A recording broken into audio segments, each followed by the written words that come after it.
Some people are just Louisiana, and today's guest is one of them. Rachel Felder has built a name for herself with two things this state does best: food and family. She's the creator of Louisiana Girls, and whether she's frying sac-a-lait or stirring a pot of something you wish you could smell through the screen, she's been repping the culture with heart and with hustle. And what started as simple posts from her kitchen has turned into a damn full-blown movement, viral recipes, pro-fishing adventures, and a Facebook following that's as loyal as they come. But behind the views is a story, and that is what we're going to dive into today. We're going to talk about how it all started, the lessons she's learned, and the flavors that keep folks coming back.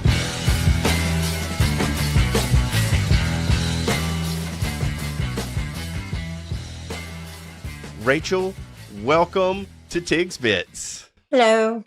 I want to just jump into this and let's just start and tell your story. Let's start at the very beginning of this. Obviously, I mean, we're not going to go to the very, very beginning, but as far back as you want to go. Like, I remember I was in my crib and no. And you're like, one day I'm going to be making viral videos on the internet.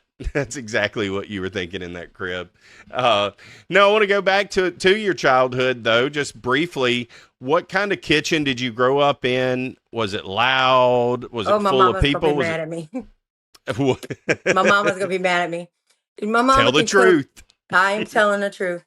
My mama can cook, but she does not cook like this kind of cooking. So we would just weenie spaghetti and brown gravy, and my daddy would cook the chicken spaghetti and the rabbit stews and all of that stuff.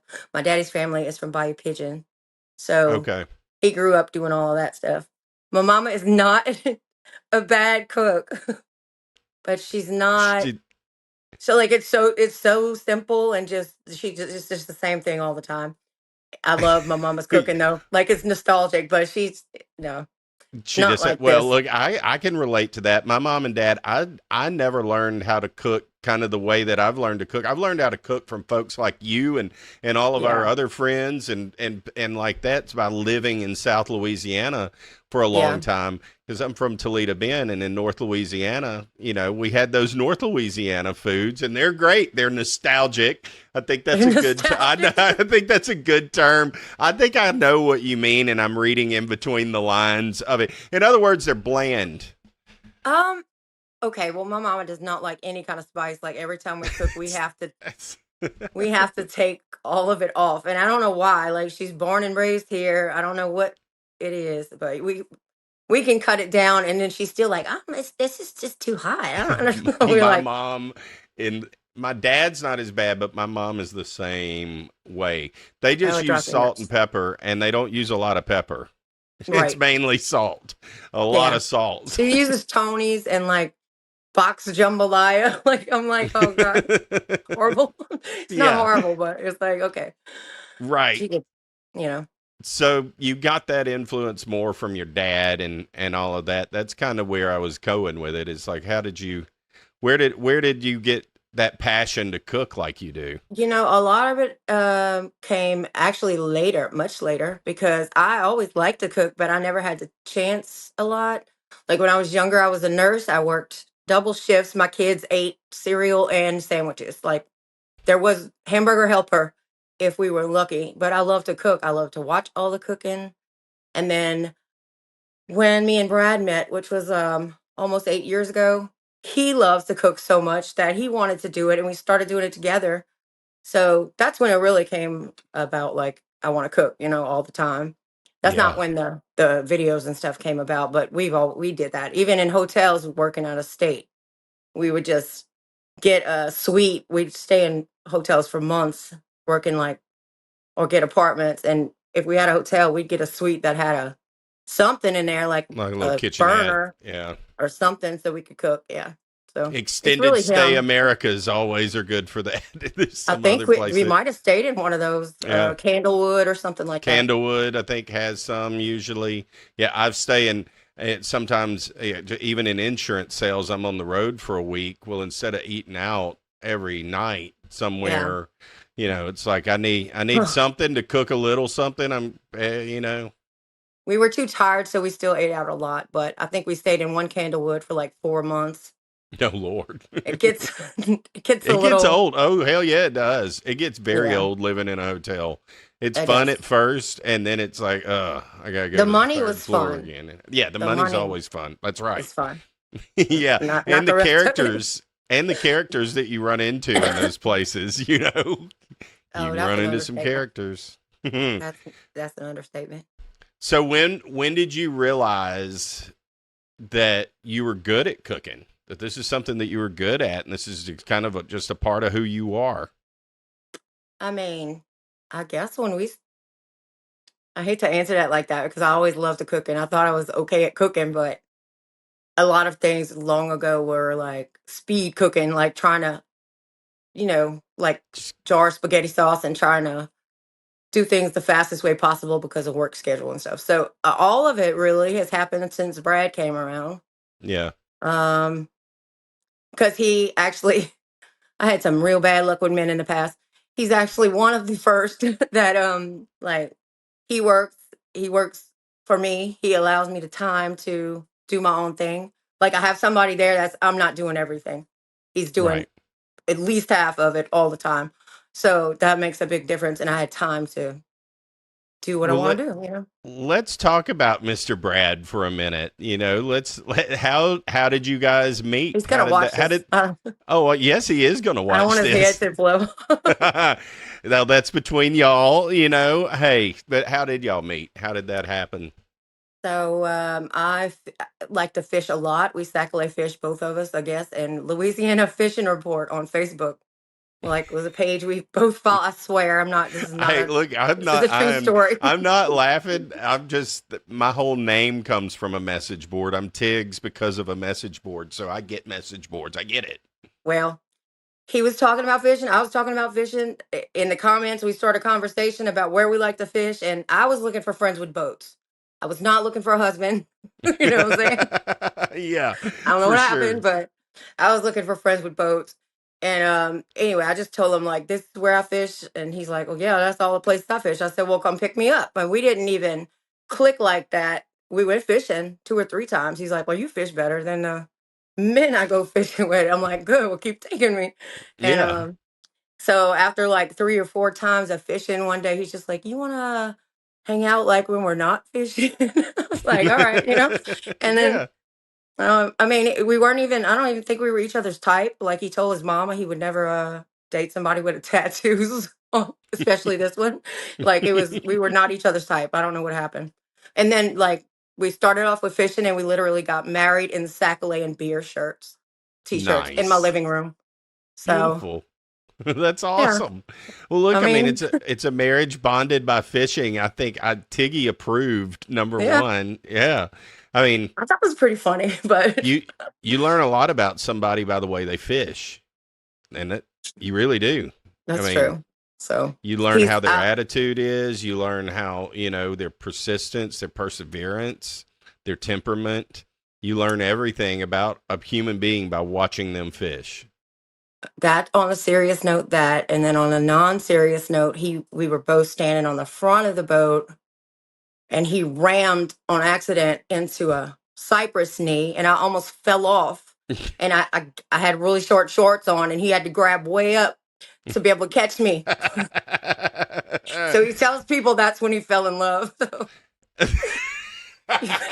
That's fantastic. I mean, it makes funny. sense. It is, but it's probably about half true. Half true. It's half He's a true. dude. He is a He's a dude. man. Let's rewind and talk a little bit about how you got your presence on social media. How did Louisiana Girls come to be? Well, okay. Like 12 years ago, I guess. Me and my cousin, we fished, we liked to mud ride. Just a couple cousins were girls. We like to do all the boy stuff. And I think I just started the page like I was bored one day and started it so we can post our pictures of fishing and stuff. Like just Yeah. I did not expect anything to come out of that at all. It was like 10 of us on this page and within a couple years 20, 30, 40,000 kept on going and I think I had about 20,000 followers about a year or so ago, a year. Wow. And I ended up getting monetized, which I didn't even know what it was. I didn't know what you could do with it, I guess. I would just be like, oh, cool. Facebook sent me $20. Like, I don't know why. Right, And right. it was just, I didn't understand.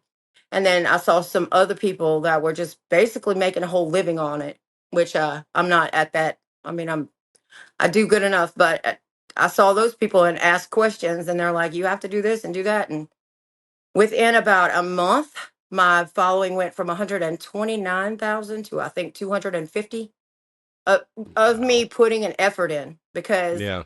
before that, the page was just there. I just post when I felt like it. I Right. worked 7-12, sometimes didn't post on it for a week.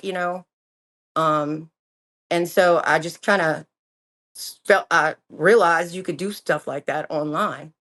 And Yeah. then on my other page, I don't even know when I started making cooking videos. And then I just kind of, well, I can put some of the cooking over here and I can put some of this stuff over here, and let them grow each other.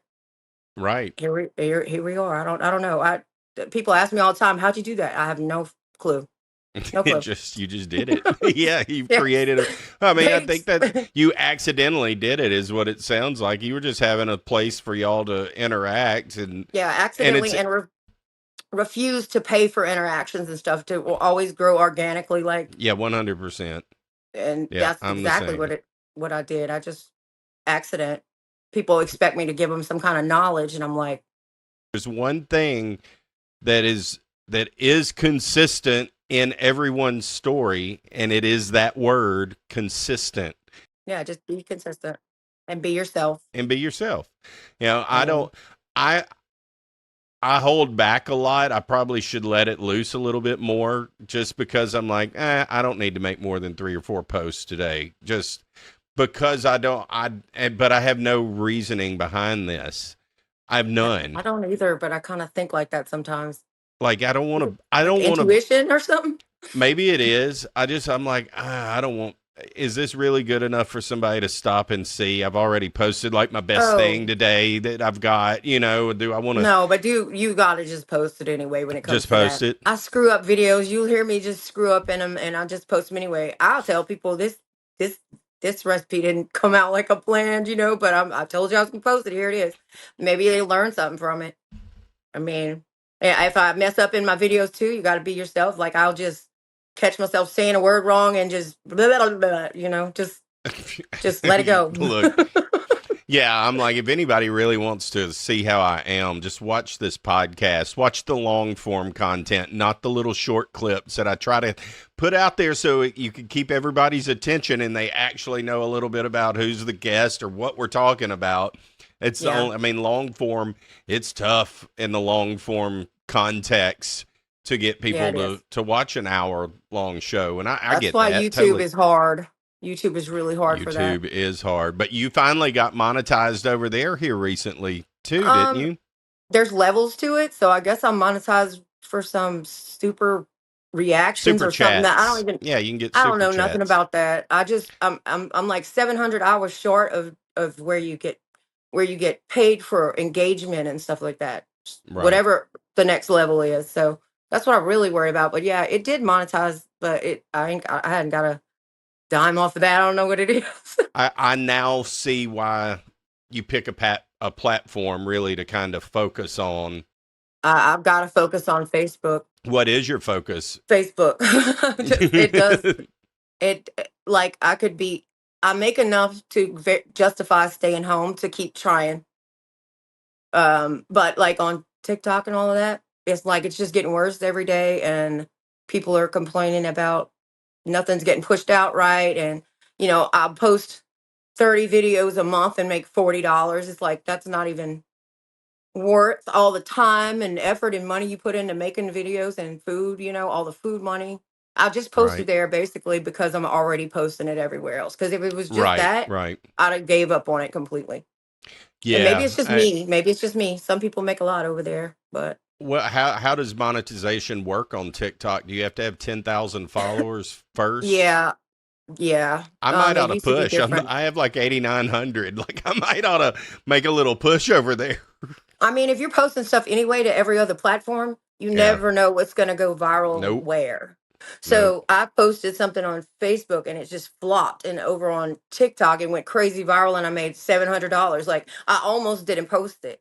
Right. Oh, And totally. I've so had after some of that I was those. like, okay, well maybe I just need to post everything no matter what I think, because I needed that, I needed that money. um Correct. so it goes everywhere. Like Do you, do you have a every certain time. time that you think's a better time of day to post or anything, or you just post when I've you been trying post to it? figure that out. I done asked Chat GPT. I asked people. Nobody knows. I mean, other than saying the general things where like in the morning when people get to work after they get settled, 8:30, maybe they're flipping through their phones or something. Lunchtime, when people settle at home in the afternoon, I Yeah. hear all of that, but I end up just when I finish editing something, I just post it. So Right. maybe I should pay attention to that more, I guess, but you don't ever know. I posted something at midnight one time that went completely crazy. Bonkers. Yeah. No, So it I just think there's no rules. I don't think that. I think that's the thing. There are no rules, and I think if Yeah. you're thinking, I'll better post this at 8, noon, Yeah. 5, 7.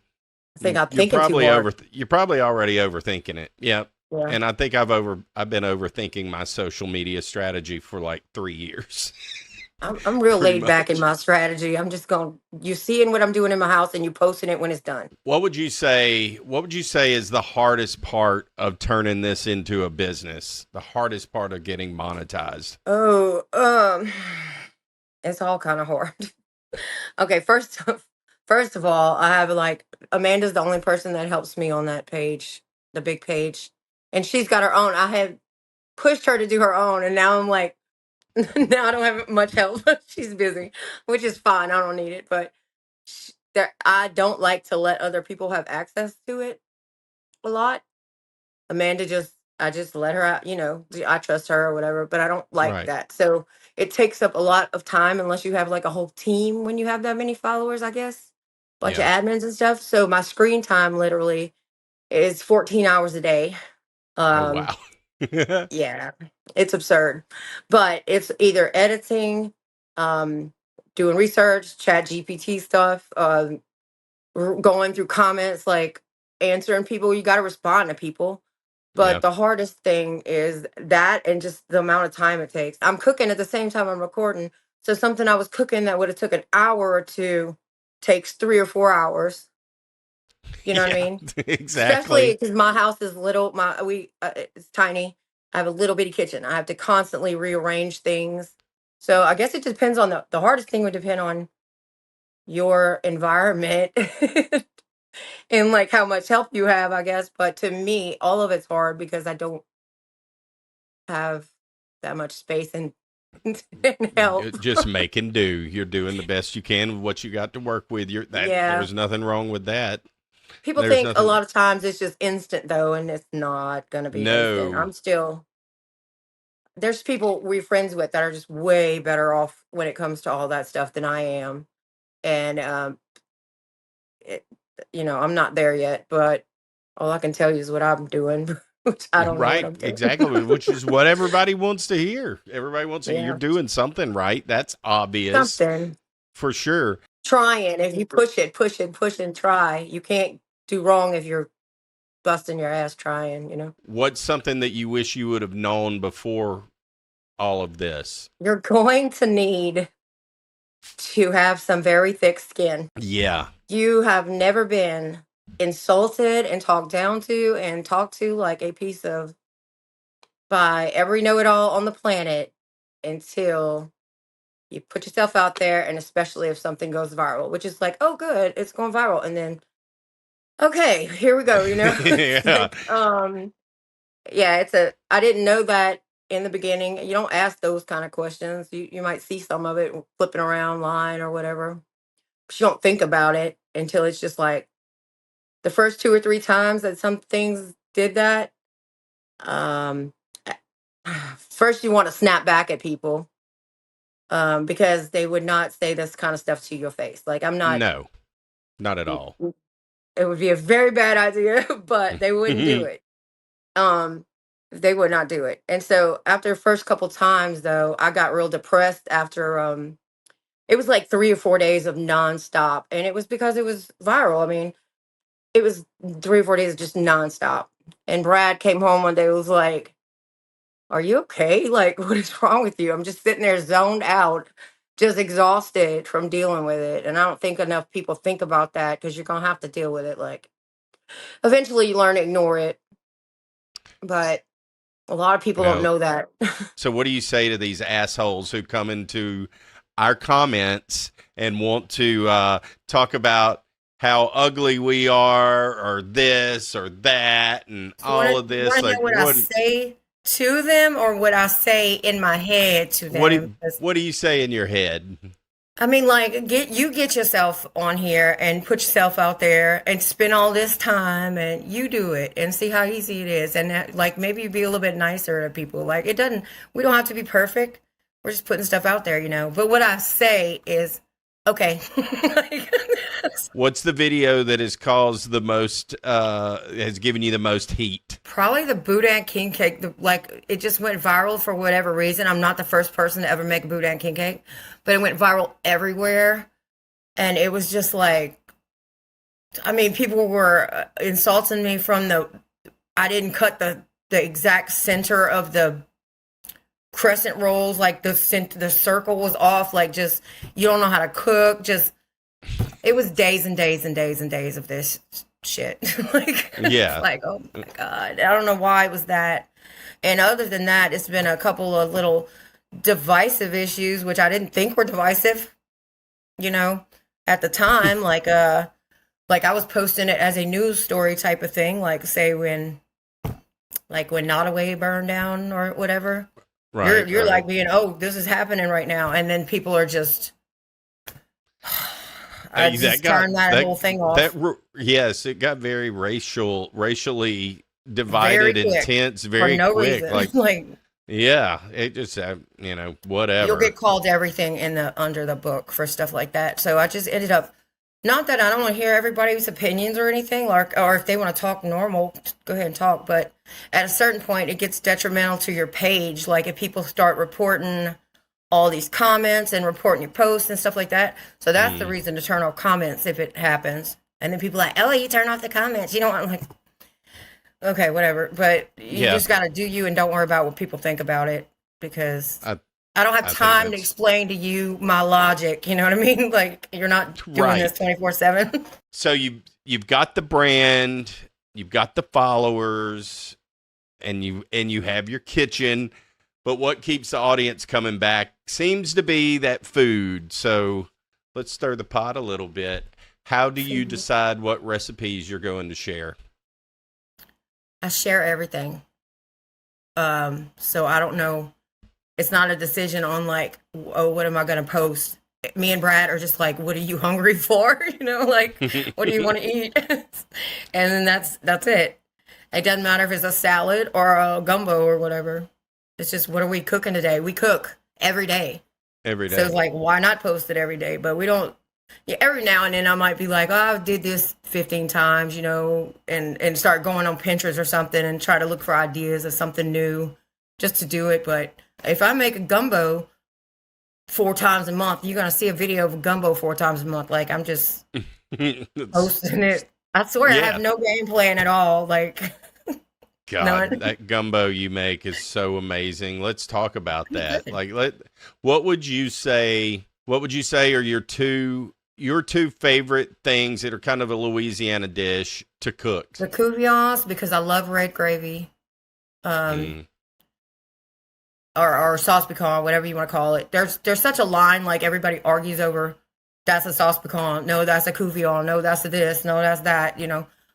The red gravies. Red gravy. I call couvions. Sauce pecan, I call it that if it has a root in it with the red gravy. I mean, you got to look up the definitions to these things to even whatever, but people are always going to argue about it anyway. But yeah, that. And I mean, we just like jambalaya a lot. I don't know. We just I like turtle sauce pecans and your sac-a-lait couvions, just like I talked about with Nathan and Amanda, is one of the best things I've ever eaten in my entire life. period. That's actually the closest we got to getting a People's Choice or something. We were like one behind the first, second, and third place, which is like because nobody makes it with Sac-A-Lait. I mean, but we No, fish so. no one does. That's why I was like, I still remember walking by and looking, and I'm like, am I reading that right? You No read it way. right. I was like, oh my God. Yeah, it was so good. Well, people use catfish because it's plentiful and cheap or whatever, but we fish for that all the time. Like I could load. Brad has stopped really taking home all the fish because he's tired of cleaning fish. But if we wanted to, at least once a week, we go fishing, or he goes fishing. I hadn't been able to do it in quite a while, which is killing me. But we could always stock. We could always keep Sac-A-Lait stocked. It would be something for me. Like I wouldn't even know where to go get a catfish at. You know, like. What's a dish that you posted that just really surprised you that it went viral? Does it have to be a dish? Because it's so stupid. It's not a dish. I made onion powder with onion skins. Oh yeah, I remember this. Onion I didn't. Number one, I didn't know that you could do that until you did the video. That's not what they do. That's not that's not what they do when you buy it from like Walmart or something. They're using the insides, but the outside has all the nutrients. I got attacked on every platform, and I'm not even. That's the first time something went viral on every platform. And I had to fight the trolls on like all of them at the same time. I was like, why are people so pissed off about onion powder? It was ridiculous. It was so ridiculous. You should go watch that video on YouTube and just go through the comments because you'd be like, oh my God, what is wrong with you? Yeah, y'all go check it out. I will try to remember. I will link this in the description whenever you're watching this. I will link that video. You need to go watch it and read the comments. I read the comments on there and I'm like, it's onion powder and who cares? I finally got so tired of it, but you want to answer comments. You want the interactions to go back and forth. It boosts the algorithm. Right. Even if it's negative, sometimes you want to answer it. So I just got so tired of answering people and explaining myself. I just went to ChatGPT, asked about onion skins, had it give me a list of the benefits of it, and just kept copying it and pasting it under every comment. So like if you go on that video, it's under there like 500 times. It is ridiculous. That's smart though. That's brilliant. That's all I can do at this point. I was like, I'm tired of talking to y'all. Like it's just so bad. No and joke. The Boudin king cake going viral. I didn't expect that to go viral at all. Yeah. Because we make that, and I thought it was goofy like that. I was even and one more, one of the first videos I ever did, and I hope to God nobody goes look at it or look for it on TikTok because it was the dumbest. I was half drunk, number one, because I had wine, like way too much wine. I did not know how to edit at all. I was making spaghetti with a roux because you can make spaghetti sauce with a roux. It just makes it a whole different flavor. But it was one of the first videos ever, and I did not know how to edit. And when I say I didn't know how to edit, it's in 3 parts. One of them's 10 minutes long. One of them's like 8 minutes long. The other one's like 7 minutes long. He does there that. He is. It was horrible. And the next day it had like a couple days later, 1.5 million views. And I'm like I didn't want to delete it because it made money, but I'm sitting there like, really? Now I look stupid. Like you would have to scroll back forever. So y'all don't do it, please. Oh yeah, no, we won't do that, Rachel. No. It's horrible. It is horrible. It's the first thing I'm doing whenever we're done with this show. I've got to go back and see this now. You're going to be like, no way. But it does go to show you how much you can learn over time, because no clue. Well, I mean, that was literally my last little question in this little segment of talking about all of this is how has your cooking evolved since you started sharing it publicly? Well, you just answered that. It evolved a lot. Sometimes you don't think about it when you're cooking stuff.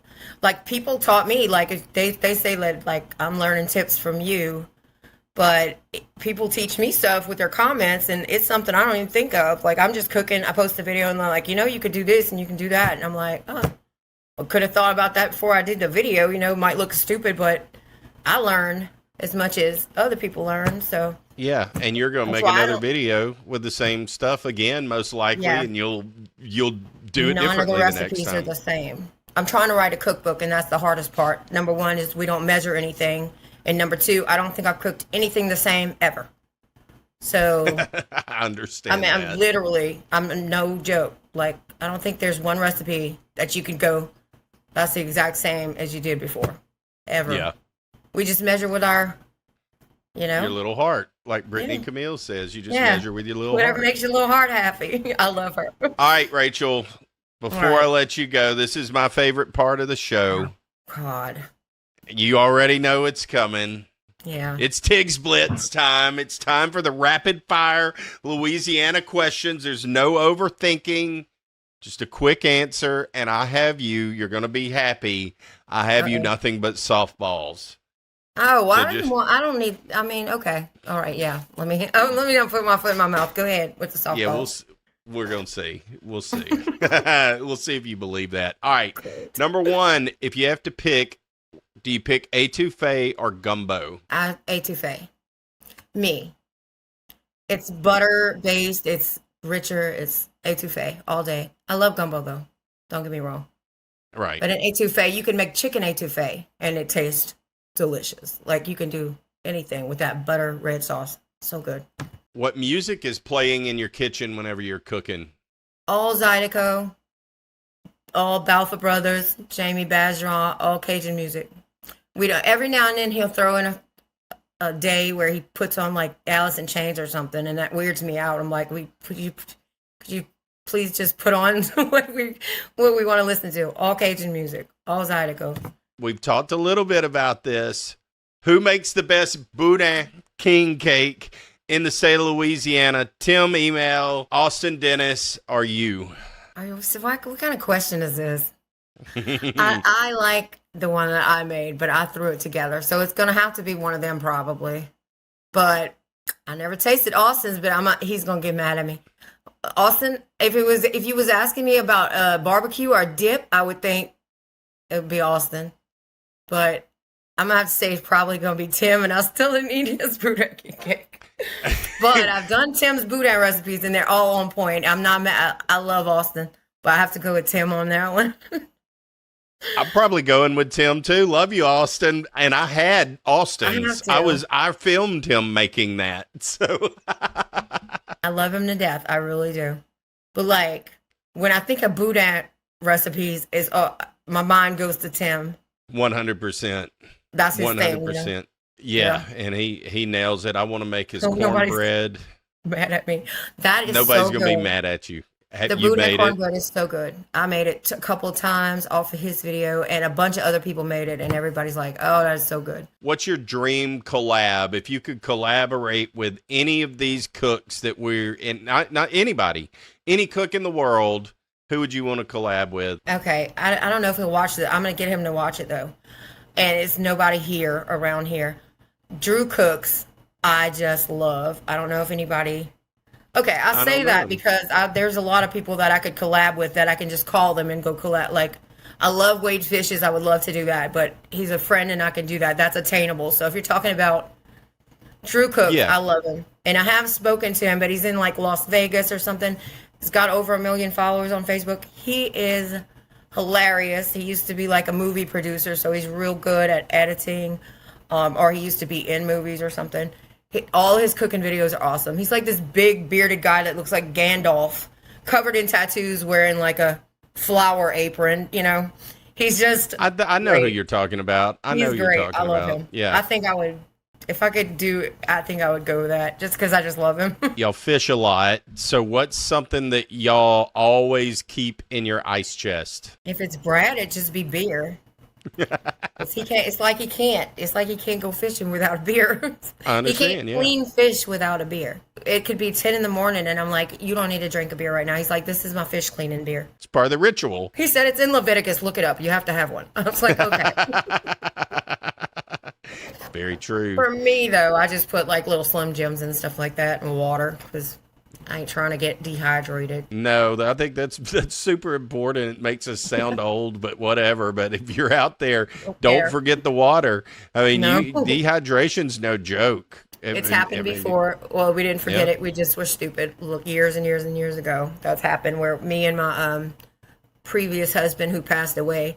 We were out fishing in Franklin somewhere and took 2 fountain drinks because we were just going to take a little 45-minute ride, be back in an hour. And that did not work out. We got stuck in a canal. We had no way to communicate with anybody. It was 5 or 6 hours getting stuck till we finally got somebody on a CB that had to call his dad, who was his dad was the fire chief in Franklin. They had to call him from a towboat. By the time we got off the water, I was out for 2 days, just done. Wow, it's miserable. yeah. Don't ever forget your water. There's my tip. There's the tip. That's it. If you could eat one meal for the rest of your life, what would it be? Where's these questions coming from? I don't know. That's like the hardest question ever. It would have to be some type of Creole, just the red gravy on rice. That's what I would lean to based off of this conversation. You've gone back to the red gravy more than once, so I think that is definitely your favorite. It would have to be like a Creole, yeah. Because it's so good. You could just get the depth of flavor. Like, I love all the other stuff, but when I have those meals, Creole, even if it's pork chops, chicken Creole, shrimp Creole, whatever you put in it, it's always good because the sauce is always good. Mm-hmm. And I think I'll just go with that. Last question. Okay. What would your younger self think if she saw what you're doing today? I think she would be very proud at this point, and especially, like, a lot of us don't know everybody's stories all the way through, but there were like times in my younger adulthood that I could be here or in jail. Like, just pick away, you know what I'm saying? Right. Seriously. And I think to just be very proud. Just like my parents, there was a time when they were a little iffy about it, and now they are, and I think that's the same. Now they're proud of me, Yeah. I think as they should be. Very proud, and it makes you I'm just so glad to have gone through some of that stuff. Well, a big thanks to Rachel for sharing her story, her sauce, and her soul with us.